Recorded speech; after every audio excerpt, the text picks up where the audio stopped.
Dr. Henry Jung always knew the beginning of his marriage to Dr. Ava Lee was far from perfect, but he never anticipated how deeply the imperfections would cut into his everyday life. He was a dedicated cardiologist at a prestigious hospital in Beijing, a place where hushed rumors circulated through the corridors about favoritism, romantic entanglements, and fierce competition for promotions. Yet Henry, gentle by nature, attempted to push aside the staff's curiosities and focus on saving lives. He was the embodiment of kindness on every shift, listening patiently to the concerns of patients and comforting them with encouraging words. Despite his genial temperament, Henry carried a heavy weight whenever he left the bustling emergency ward and stepped into the quiet corridors of the hospital offices. He shared these halls not only with colleagues, but also with Ava, his wife of 5 years. Their relationship was a carefully guarded secret. From the outset, Ava had insisted on keeping their marriage concealed, lest it compromise her reputation as a rising star in cardiothoracic surgery. Their union had happened hastily after a single careless night together left Ava pregnant, but the responsibility they felt toward their unborn child had led to an unspoken vow. They would do whatever it took to support the baby, even if the cost was their own happiness.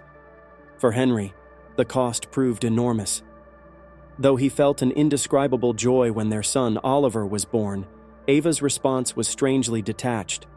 She refused to let anyone know she was a mother, not her colleagues, not even their closest friends.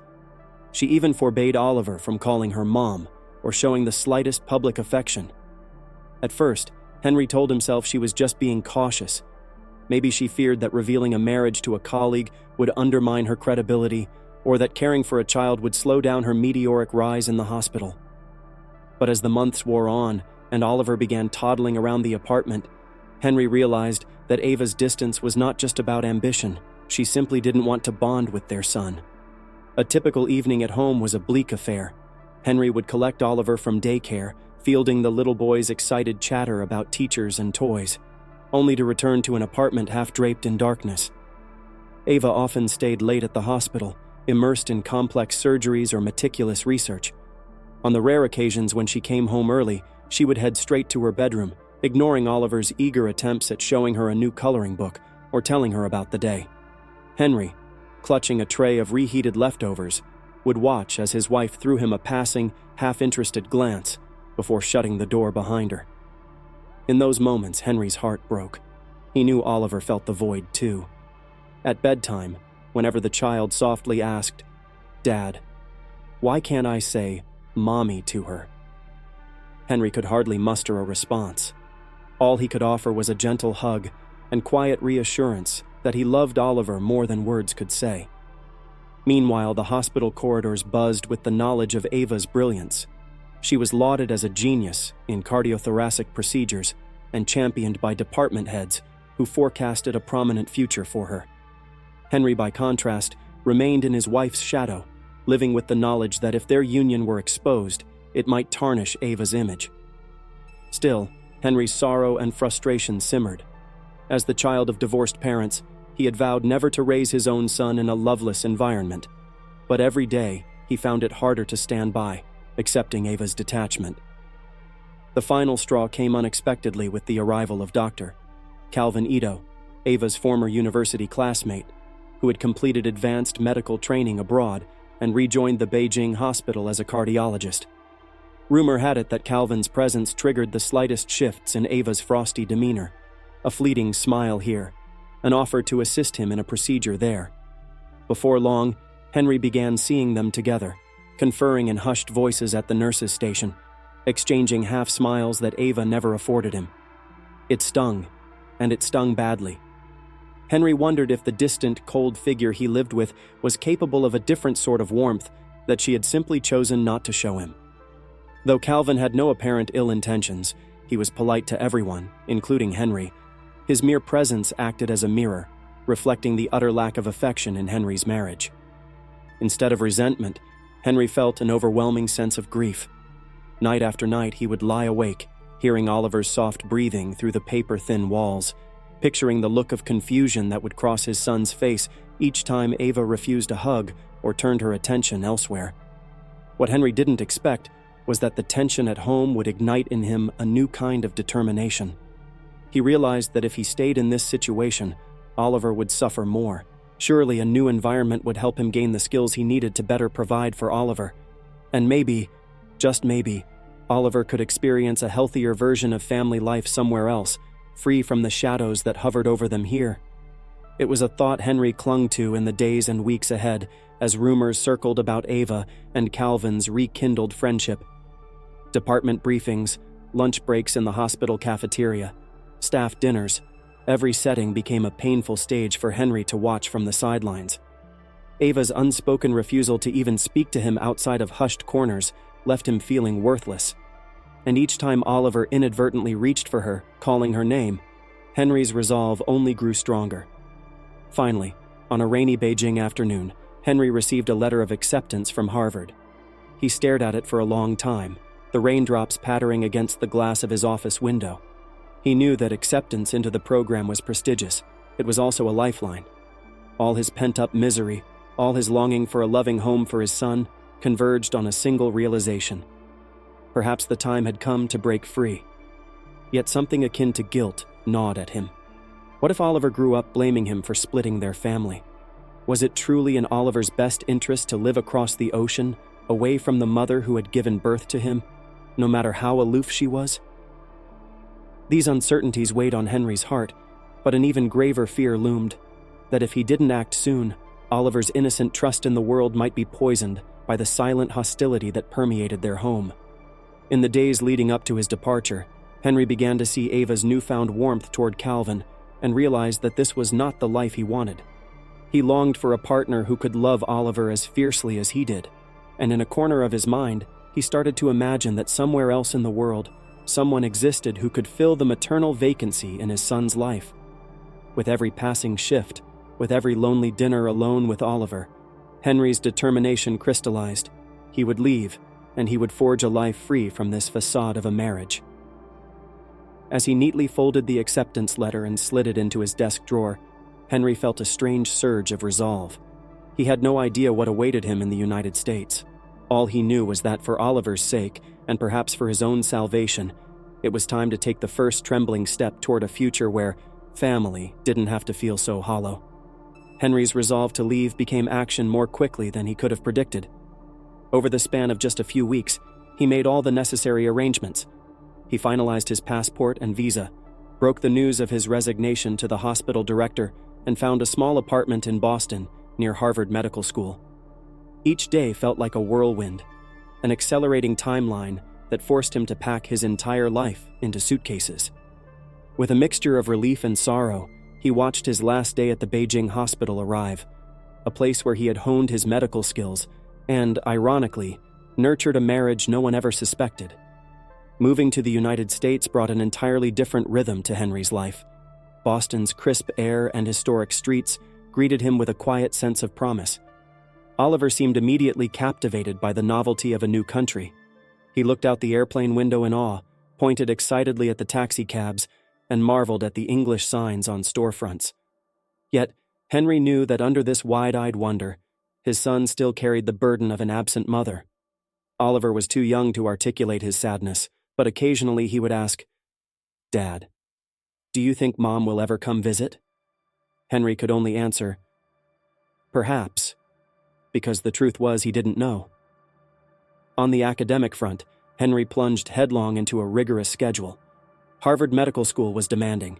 He was surrounded by brilliant peers and professors who challenged his every assumption about cardiology.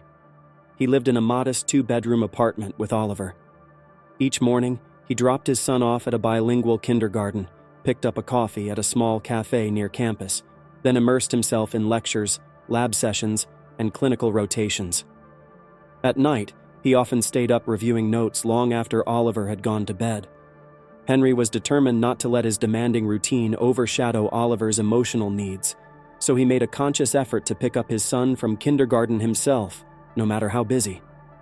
One such day, he arrived a bit earlier and waited on a bench outside the classroom. Children poured out in a rush, their voices loud and joyful, but Oliver was trailing behind, looking shy.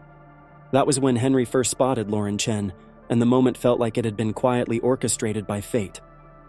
Lauren was standing at the kindergarten's entrance, listening patiently to a small blonde-haired girl who was using signs and scribbled notes in a sketchbook to communicate. The little girl's name, Henry would later learn, was Emma Chen, Lauren's niece. Emma's eyes sparkled whenever Lauren spoke, and despite Emma's silence, it was clear there was a profound bond between them. Lauren exuded a calm warmth that made children gravitate toward her. Even Oliver, typically reserved, ventured close to peer at the pages Emma was drawing on. Henry felt an inexplicable pull toward Lauren's gentle composure. She turned, noticing Oliver's curiosity, and invited him to admire Emma's sketches. Soon the kids were flipping pages, exchanging smiles. Henry introduced himself somewhat awkwardly. Lauren responded with an easygoing grin that lit up her face. She was a visiting professor in medical humanities, she said, mixing part-time lecturing at a local college with research opportunities. Although she didn't wear a white coat, her knowledge of health and healing, especially mental health, was extraordinary. Their first conversation was brief, but filled with mutual intrigue. Over the following weeks, Henry and Lauren crossed paths more often, sometimes at drop-off or pickup, sometimes running into each other at a nearby supermarket. Each time, Emma and Oliver would greet each other with shy smiles. Henry noticed that Emma never spoke out loud, although she seemed bright and expressive through her gestures and the images she drew. Lauren later confided that Emma had faced a terrible tragedy. She lost her parents and younger brother in a fire during a family trip to see the northern lights in Iceland. Emma had been the only survivor, and the memory had stolen her ability to speak. Doctors said it was psychological. She had physically intact vocal cords, but was locked in silence by trauma. Lauren had taken Emma under her wing, becoming her guardian and dedicating her life to providing the little girl with stability. Hearing the story touched Henry.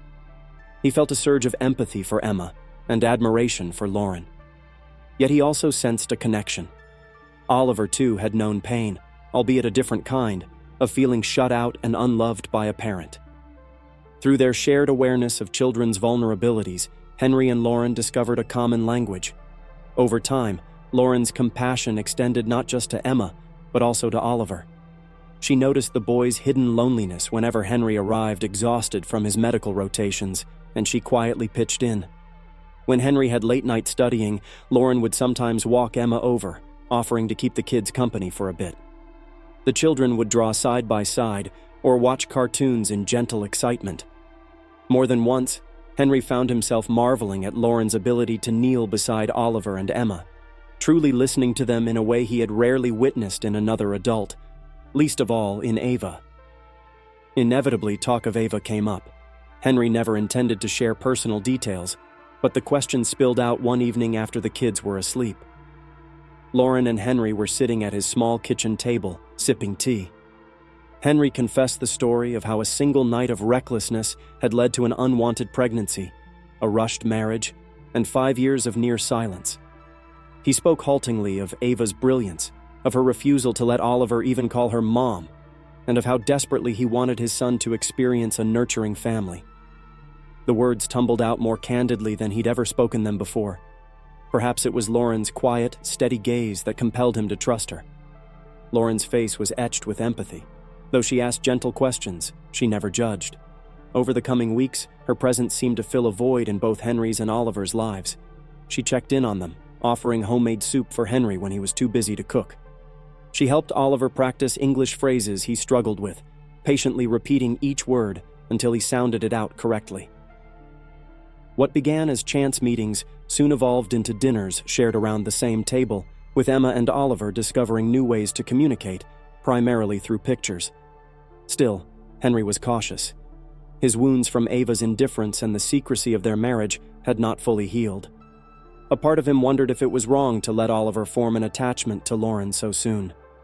But more than that, Henry felt a conflict stirring in his own chest. Was he falling for Lauren's warmth and generosity? Could it be love? Or was it merely the relief of finding a woman who genuinely cared for his son, the way he had always hoped Ava might? Meanwhile, back in Beijing, Ava's career soared, or so the occasional hospital email updates suggested. Henry had cut off most personal contact with her, speaking only if she called about Oliver's welfare, which was rare. It was during one of those rare calls that Ava's guilt finally surfaced. She admitted she had no time for family, that she was still consumed by her work. Yet Henry sensed something else lurking in her voice. Perhaps her closeness with Calvin Ido was not as fulfilling as she had imagined. There was a trace of regret, of longing. But Henry found he could no longer feel anger or heartbreak over Ava's emotional distance. He simply felt free. His freedom was tested, however, when he received a sudden request from his old Beijing hospital. Would he be willing to return briefly for a high-profile symposium? They needed experienced cardiologists to present collaborative research with foreign universities. The invitation was flattering, but made his heart clench. If he returned, even for a short trip, he would inevitably see Ava, and possibly Calvin. Despite his newfound peace, Henry remembered the tension in Beijing's corridors, the painful nights waiting for her to come home. Could he handle stepping back into that environment? Lauren, sensing his turmoil, broached another idea altogether. She mentioned that Emma's therapist had recommended a visit to Iceland, under controlled conditions, might help the little girl confront the trauma of losing her family under the same northern lights she once adored. It was a radical proposition, but the therapist believed seeing those awe-inspiring skies again could unlock Emma's voice. To Emma, the aurora had been both her last memory of family joy and the haunting backdrop to her unimaginable loss. Iceland. The word swirled in Henry's mind, conjuring images of a faraway land with glaciers and shimmering skies. He considered how life-changing it might be for Emma, and also how wondrous it would be for Oliver to witness the northern lights. And, he realized with a hint of a smile, it would keep him from stepping foot back in Beijing quite so soon. Thus was the start of a new plan. Henry and Lauren would take Emma and Oliver to Iceland during the winter break. It was both a therapeutic endeavor and a chance for them to spend time together beyond the daily hustle of Boston streets and Harvard's labs. Quietly, Henry allowed himself a daydream. Maybe in those long Arctic nights, as snow fell softly under a sky lit by dancing ribbons of light, he could finally set aside the last remnants of heartbreak. Maybe he could find the faith to believe in love again. He still couldn't be sure if Lauren was feeling what he felt, a gentle spark of attraction. And he didn't dare voice it. Not yet. The pain of abandonment he'd endured with Ava had taught him to tread carefully. For the moment, it was enough to see Oliver's eyes light up whenever Lauren appeared, or watch Emma's small hand slip into Lauren's in silent trust. There was no denying a sense of family in these simple interactions, a comforting presence Henry had never experienced in his old life. One chilly December evening, after a long day at the lab, Henry scrolled through pictures of Iceland on his laptop. His acceptance letter to Harvard, which had once symbolized a leap of faith, now lay in a drawer, replaced in importance by the sense of hope that maybe life was granting him a second chance. He closed his eyes, smiling as he remembered Oliver's squeal when told they'd see real glaciers soon.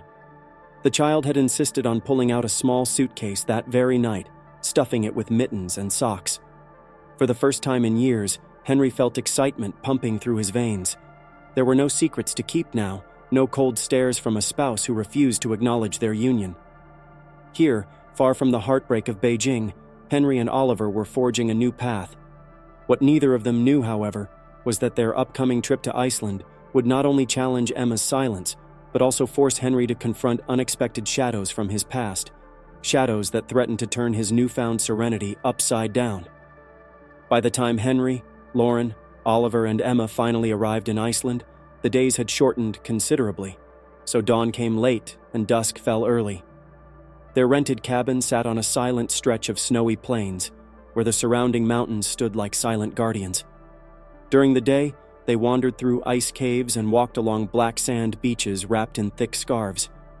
At night, they huddled by the fireplace, sipping hot cocoa and sharing quiet conversations that felt strangely intimate and family-like. For Emma, the journey tested every ounce of courage. The looming possibility of seeing the northern lights again stirred a flood of memories, both her parents' warm laughter and the fire that had claimed their lives. Though she still did not speak aloud, her eyes shone with determination. Oliver, in his earnest way, hovered protectively near her, offering small gestures of support. Lauren, ever patient, would kneel and whisper comforting words about how sometimes beauty and sadness coexist in the same place. Henry, meanwhile, found his own thoughts returning to Ava.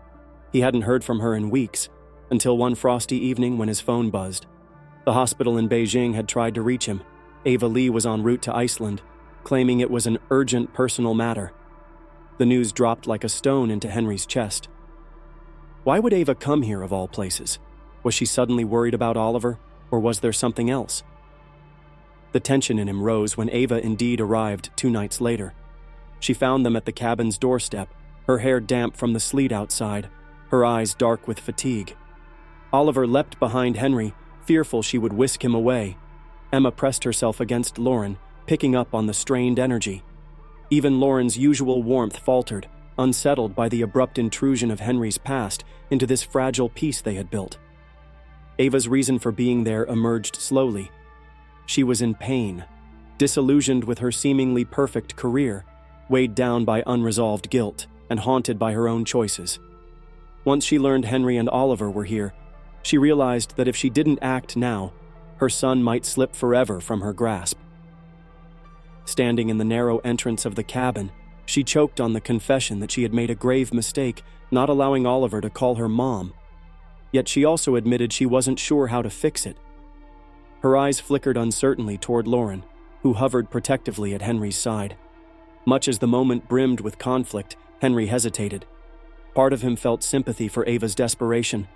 Another part felt a needle of anger, recalling 5 years of indifference. But he saw Oliver's trembling hands and decided they could not hold such discussions in front of the children. Lauren quietly nodded, ushering Emma and Oliver into another room.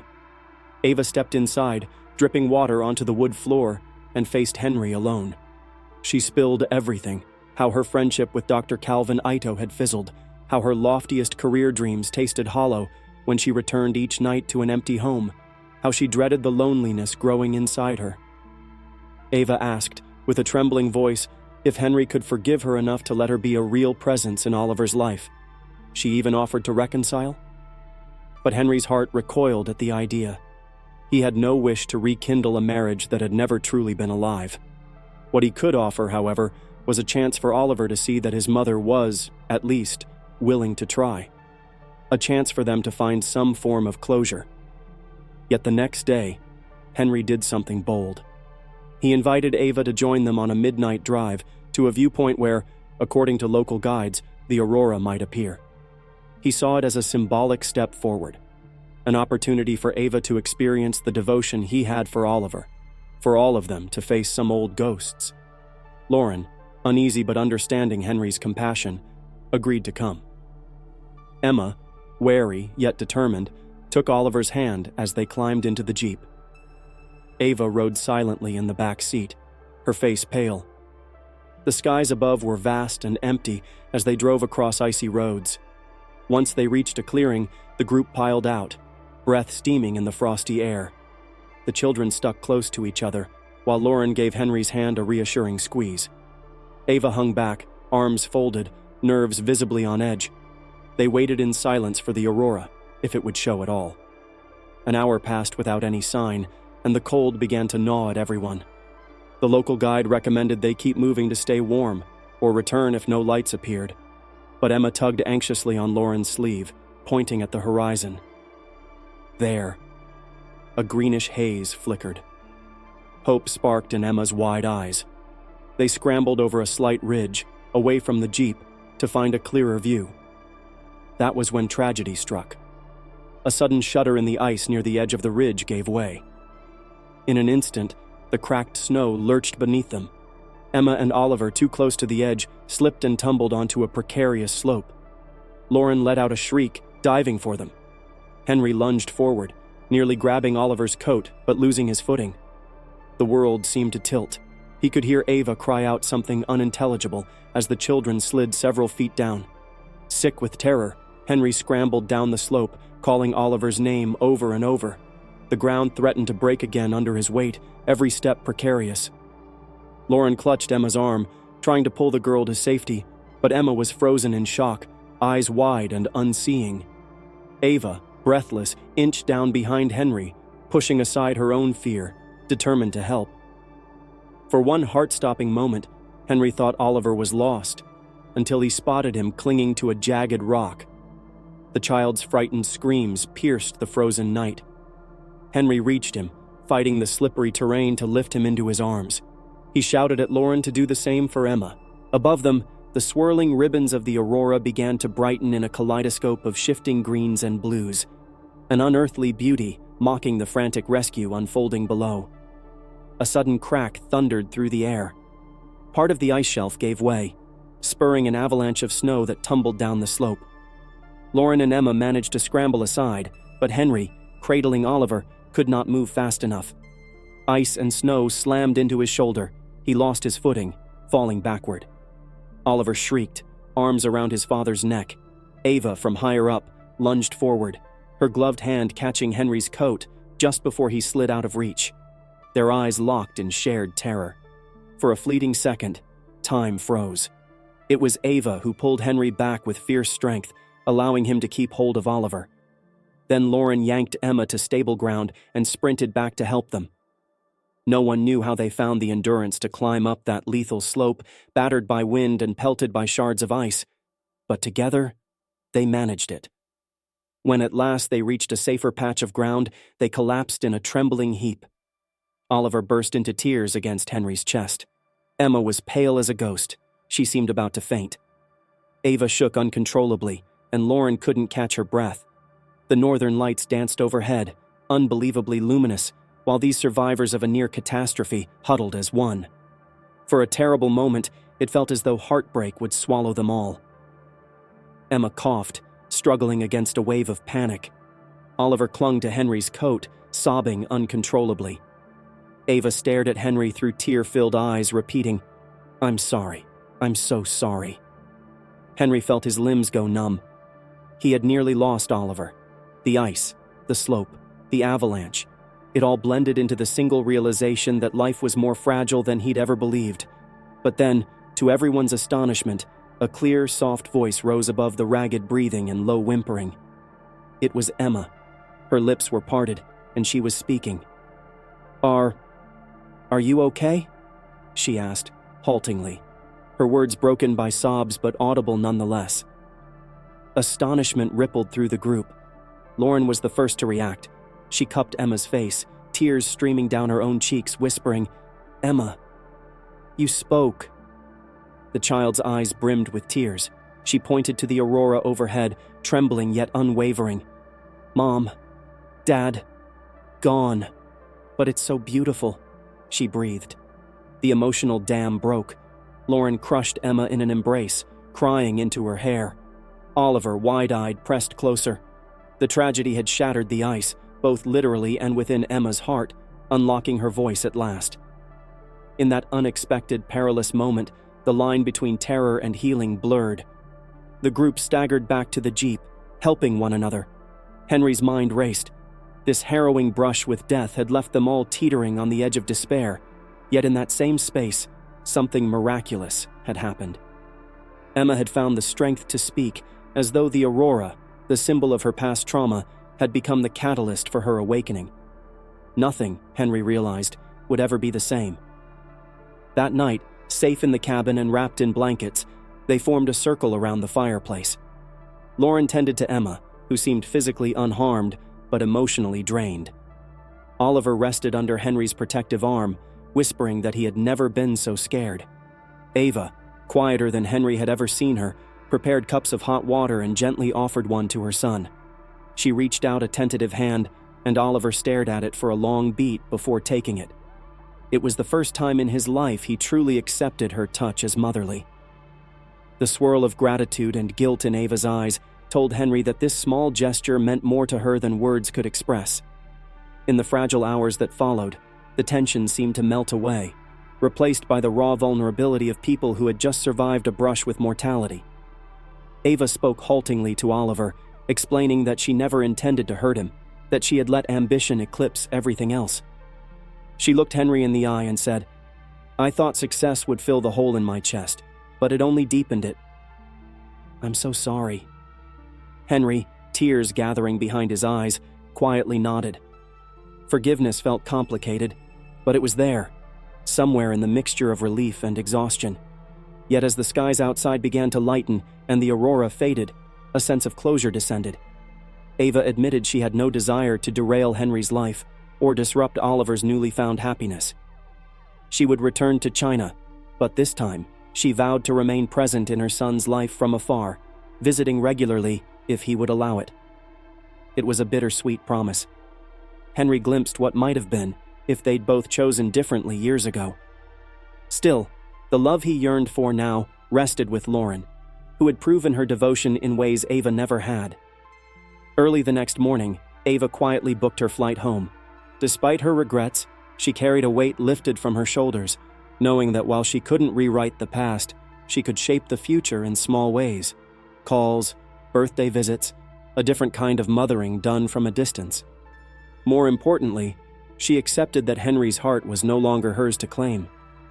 She left him with a subdued embrace, whispering to Oliver, "If you want to call me Mom someday, I'd like that." Oliver didn't answer. He simply stared at her with mingled hope and confusion. As Ava closed the door behind her, the little boy turned to Henry and Lauren. They huddled together in a wordless moment of understanding. Emma stood by, still reeling from her new vocal ability. She had not said much more since her initial outburst, but the relief on her face was evident. In the calm that followed Ava's departure, Henry stepped out onto the snowy porch. The sky was a vast pale blue, the sun peeking over the horizon. Lauren joined him, her arm sliding around his waist. They gazed at the endless white landscape, remembering how close they had come to losing everything. Side by side, they acknowledged that tragedy had indeed struck. Yet from that precarious edge, they had also stumbled upon something precious, a sense of family, forged by trial and compassion. Henry, heart pounding, turned to Lauren. His eyes shone with a quiet, fervent gratitude. "I couldn't have gotten through this without you," he said in a voice rough from emotion. Lauren looked up at him, her own eyes misty. "Nor I without you," she replied softly. Without hesitation, Henry leaned in, pressing his forehead to hers.